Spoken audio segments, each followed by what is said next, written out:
റെസ്പോൺസിബിലിറ്റിയുടെ വ്യാപ്തി അറിയാത്തതുകൊണ്ടായിരിക്കും ടെൻഷൻ ഉണ്ടായിരുന്നില്ല. ഇത്ര ഭീകര സംഭവമാണെന്ന് നമ്മൾ ചിന്തിക്കാത്തൊരു എനിക്ക് ആ ഒരു പ്രായമാണ്, ആ ഏജാണ്. അതായത് എന്തെങ്കിലും ചെയ്യണം, ചെയ്ത് കാണിക്കണം, പ്രൂവ് ചെയ്യണം എന്നൊക്കെ പറഞ്ഞ് നമ്മൾ വാശിയോടെ നടക്കുന്ന ഒരു സമയമില്ലേ. അപ്പോൾ അവിടെ വാട്ട് എവർ കംസ് അവിടെ ഗിവ് യുവർ ബെസ്റ്റ് എന്ന് പറഞ്ഞൊരു മൈൻഡിലാണ് പോണത്. അപ്പൊ ഇതൊരു ഇത്ര വലിയൊരു റെസ്പോൺസിബിലിറ്റി എന്ന് ചിന്തിച്ചാൽ ഒരു പക്ഷേ പണിപാളിയാണ്. അപ്പൊ നമ്മൾ അങ്ങനെ ചിന്തിച്ചിട്ടില്ല, അല്ലെങ്കിൽ അങ്ങനെ ചിന്തിക്കുന്നതിനെ പറ്റി അങ്ങനത്തെ ഒരു ഓപ്ഷനെ മുമ്പിലില്ല.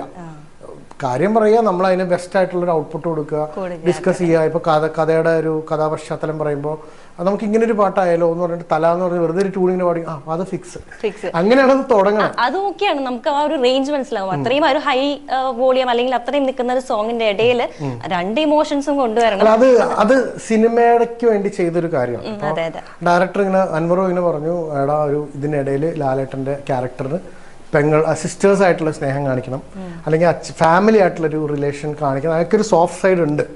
ഈ അടിപൊളിയായിട്ടൊക്കെ നടക്കുന്നതിന്റെ ഇടയിൽ കൂടെ is A very soft Guy inside.